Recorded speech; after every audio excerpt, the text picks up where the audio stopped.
politics is a very interesting game and very dirty. On Monday, President Uhuru Kenyatta presided over a national event at KICC. Uhuru Kenyatta is the party leader of Jubilee Party. That event was boycotted by his deputy, William Ruto, who is also the deputy party leader of Jubilee Party. So he boycotted that event. Then the president then proceeded to France. So as we speak today, President Uhuru Kenyatta is outside the country. He's in France. And today, very early in the morning, his deputy, William Ruto, visited Jubilee Party headquarters very early in the morning. The deputy arrived at Jubilee Party headquarters in Pangani around before 8 a.m. according to sources which I have. And once he arrived there, his security took charge of the gates. And then they were the ones who are now allowing those who are getting in and leaving the premise. So the question is, what was the motive of the deputy president at Jubilee Party headquarters? He arrived very early. Of course, the deputy president is also the Jubilee deputy party leader, which means he has access to that office. But the fact of the matter is that the deputy president and his allies left Jubilee Party and formed their own Jubilee Assembly Center. And in June, the deputy president allies, led by Moses Kuria, announced to the world their game plan. Yeah, if you remember, even the last time, I think it was somewhere in April, we wanted to visit Jubilee Party to present some complaints and to participate in running of Jubilee Party. At that time, they even posted some riot police there. So it's a no-go zone for some of us. And it's very painful because it's a party that we support in all ways, including financial contribution. And I don't think that we are tenants in that particular party. I don't think that there's a landlord and a tenant or an owner occupier. It belongs to all of us. So it is funded by, as you know, Jubilee is funded under the Political Parties Act by the Political Parties Fund. As Parliament, we are the ones who appropriate money for that particular fund. And it's unfortunate because it's a publicly funded party. It is not funded by somebody's pocket. So for us to get to a situation where we cannot access, surely, it is just crazy and unimaginable. That is when we decided, some of us, we came together, we contributed money, and we said, as members of the party, we must also be involved in running of our party affairs. So this is our contribution to the Jubilee Party, a party that is funded by taxpayers, but a party that where we have had to do a harambe to raise money to set up this particular center. I don't know which logos you're talking about because we are a Jubilee Party. Essentially, we are a Jubilee Party. But we need, like everyone, we need an abode. We cannot be vagabonds running from the streets, which is where some people wanted us.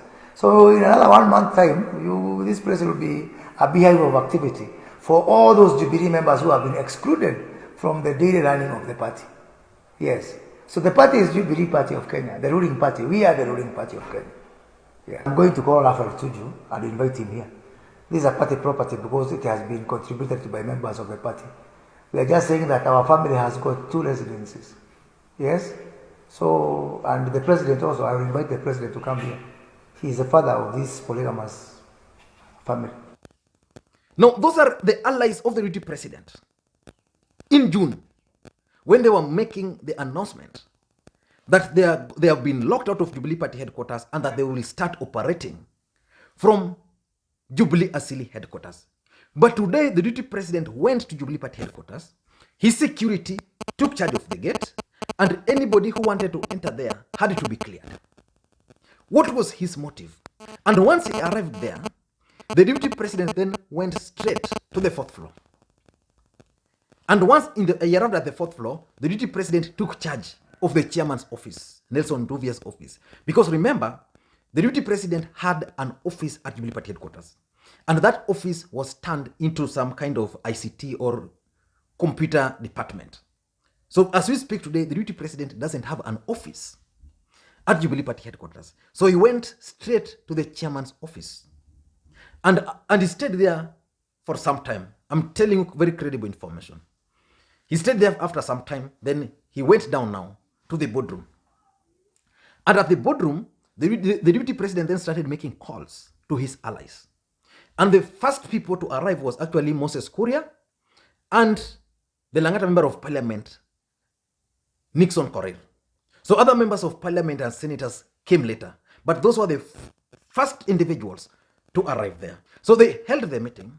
And at the end of the meeting, the deputy president did not address the media, but his allies did. I want you to listen to them very closely because I want to tell you the objective,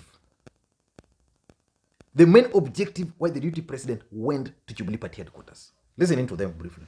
Concern number one is government business, because eventually those in opposition will not take responsibility for government failures. We know they may not take responsibility because within the government structure, there is no place for opposition to take responsibility of failure of government. They are supposed to be checking government. So we know that we have that duty ourselves. Issue number two is elections as stated, grassroots elections. We were elected, all of us, including the President of the Republic of Kenya and his deputy, by our party members. They want to start supporting the party knowing that they are bona fide members. And to be bona fide member, you also need to be the one giving the mandate of leadership of the party as members to those officials. We haven't been able to reach there. In fact, the registrar of political parties had given every political party by March this year. And we only surviving by reason of the mercy of COVID-19. Forget about the COVID-19 billionaires who we are not part of. But we were given a window to prepare, and now it is time because we are opening back the economy. The government is agreeable that we open back the economy, so we want to go back to the grassroots. The last one is the dissolution of parliament, the advisory by CJ Maraga for purposes of dissolution of parliament, for failure by parliament to come up with the two-third gender bill. I know that is a discussion these members will have. As a team, we haven't been able to get the opportunity, but we've agreed that it will form our next agenda maybe in the next 5-7 days. Because if the government relies on parliament for legislative proposal, and now our legislative authority is being questioned by the CJ advisory for dissolution, we do not think that is a light matter. It needs to be discussed. All jurisprudence and scenarios need to be agreed upon, especially by the party in power. May I say, this, therefore, does not amount to a coup of the party, because you cannot cause a coup on your own party or house of government. So therefore, can I rest your fears, the media? I don't know where you got those issues from. It would be unfortunate if anybody called you and sent those kind of propagandas. I think we are safe and we are home. Thank you very much. Now, those are William Ruto's allies. And let us not pretend there is a big problem in Jubilee Party. The deputy president and his allies still want to get control of Jubilee Party. Uhuru Kenyatta and his allies still want to get control of Jubilee Party. So the two factions are actually fighting for the control of Jubilee Party.